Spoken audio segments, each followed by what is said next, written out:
Assalamualaikum warahmatullahi wabarakatuh. Shalom, Om Swastiastu, Namo Buddhaya, salam kebajikan. Salam sejahtera bagi kita semua. Perkenalkan, nama saya Willar Rahman Maulana dengan NIM 220910201079. Saya dari kelas B3 Birokrasi dan Governansi Publik, Program Studi Ilmu Administrasi Negara, Angkatan 2022, Fakultas Ilmu Sosial dan Ilmu Politik. Saya di sini akan menjelaskan tentang apa itu quasi government dalam penyelenggaraan pelayanan publik di Indonesia, beserta karakteristiknya. Oke, sebelum membahas lebih lanjut, pertama-tama kita harus mengenal terlebih dahulu apa itu quasi government. Quasi government adalah jenis organisasi yang melakukan fungsi yang mirip dengan pemerintah, tetapi bukan merupakan bagian formal dari pemerintah itu sendiri.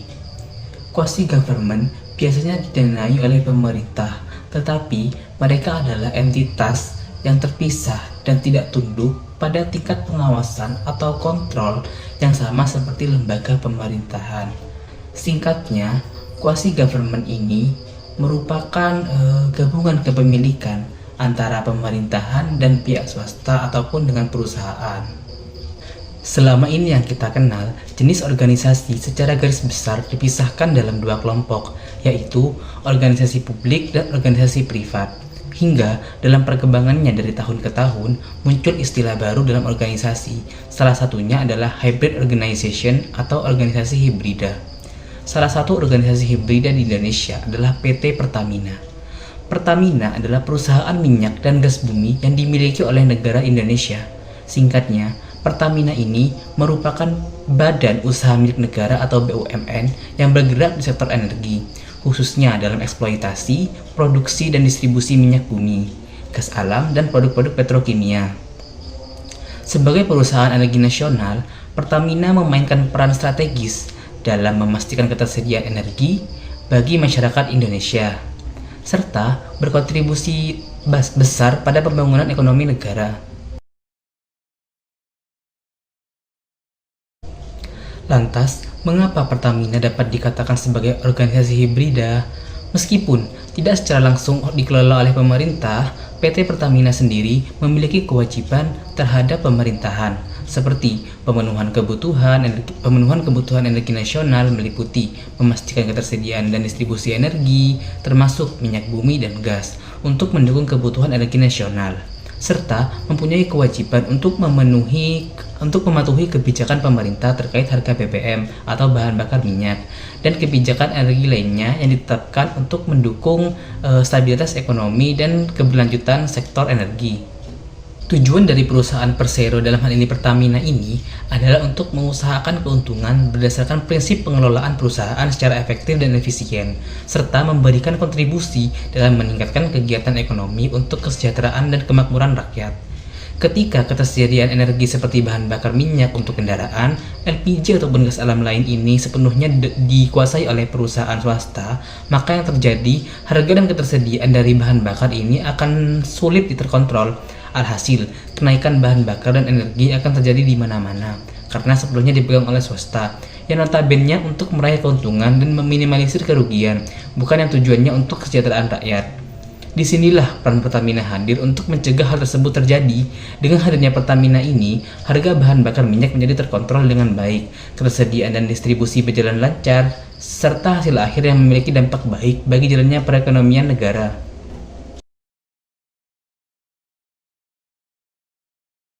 Pertamina, sebagai perusahaan energi nasional di Indonesia, terlibat dalam beberapa urusan publik yang mencakup 1. Pemenuhan kebutuhan energi.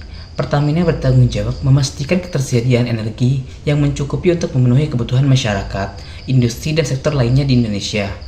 Sejalan dengan hal tersebut, pihak Pertamina menyediakan beberapa produk layanan di sektor energi dan bahan bakar, di antaranya 1.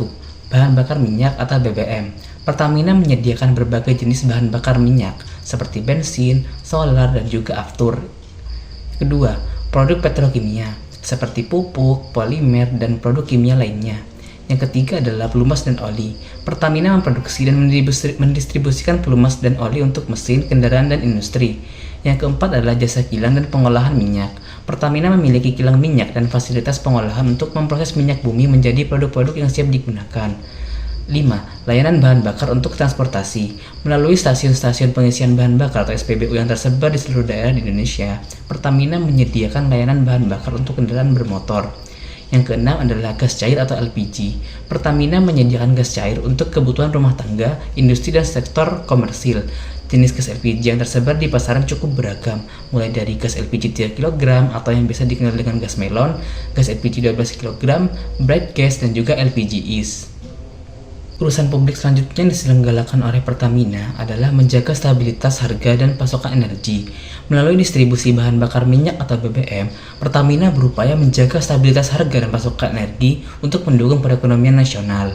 Dengan terjadinya kenaikan harga BBM akan mengembungkan ongkos distribusi barang dan jasa, sehingga akan memicu kenaikan harga sembako.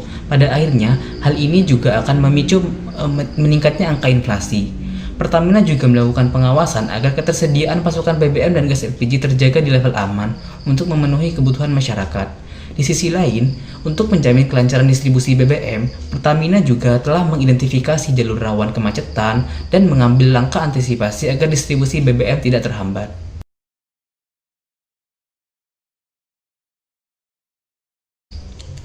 Organisasi hibrida sendiri pada dasarnya dikelola oleh dua pihak, yakni pemerintah dan swasta. Jika kita lihat di sisi pemerintah pada dasarnya mempunyai fungsi yaitu untuk mengarahkan, mengawasi, dan serta menjadi tokoh-tokoh dalam perekonomian negara untuk meningkatkan keinginan dan kesejahteraan masyarakat yang lebih luas. Sedangkan di pihak swasta, fokus mereka adalah mencari keuntungan dari berbagai bentuk barang atau jasa. Namun, keuntungan yang diperoleh tentu saja bagi golongan atau individu yang terlibat di dalamnya. Dalam hal penyediaan energi dan bahan bakar, ketika semuanya atau sebagian besar dilakukan oleh swasta, maka yang terjadi adalah harga pasar akan dapat dimonopoli dengan mudah oleh berbagai oknum. Karena pemerintah selaku pembuat kebijakan ini tidak memiliki hak untuk mematok harga maksimum dari produk bahan bakar minyak, ketersediaan akan produk bahan bakar pun akan sangat tidak jelas statusnya. Karena tidak ada regulasi yang jelas untuk mewajibkan kepada satu pihak untuk memastikan ketersediaan bahan bakar minyak, serta tidak akan ada organisasi di bawah naungan pemerintah yang mengelola hasil minyak bumi di Indonesia secara mandiri. Alhasil, potensi minyak bumi yang ada di Indonesia ini akan dikelola secara bebas oleh pihak asing. Di sisi lain, jika bahan bakar minyak atau BBM di Indonesia tidak dikelola oleh Pertamina, beberapa dampak yang mungkin timbul adalah stabilitas pasokan dan harga. Pertamina memiliki peran kunci dalam menjaga stabilitas pasokan dan harga BBM di dalam negeri. Jika manajemen tersebut dialihkan ke entitas lain atau pasar bebas tanpa pengelolaan yang baik, mungkin terjadi fluktuasi harga dan ketidakpastian pasokan. Yang kedua adalah keterlibatan Pertamina dalam kebijakan energi nasional dan menjaga ketahanan energi dapat terganggu. Ini dapat berdampak pada stabilitas energi dan keberlanjutan pembangunan nasional. Yang ketiga, Pertamina memiliki peran dalam pembangunan infrastruktur energi, termasuk kilang minyak, pipa distribusi, dan stasiun pengisian bahan bakar. Jika manajemen BBM ini dialihkan, dapat mempengaruhi investasi dan perkembangan infrastruktur yang dibutuhkan untuk mendukung sektor energi. Yang keempat adalah pemberdayaan ekonomi lokal. Pertamina memiliki program yaitu CSR atau Corporate Social Responsibility, yaitu mencakup pemberdayaan ekonomi lokal dan dukungan pada berbagai inisiatif sosial. Jika manajemen BBM dialihkan, dapat berdampak pada keberlanjutan program-program tersebut.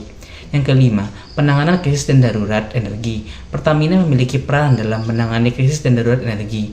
Jika manajemen BBM tidak efektif, penanganan krisis dan darurat energi dapat terhambat dan juga menimbulkan dampak buruk lainnya.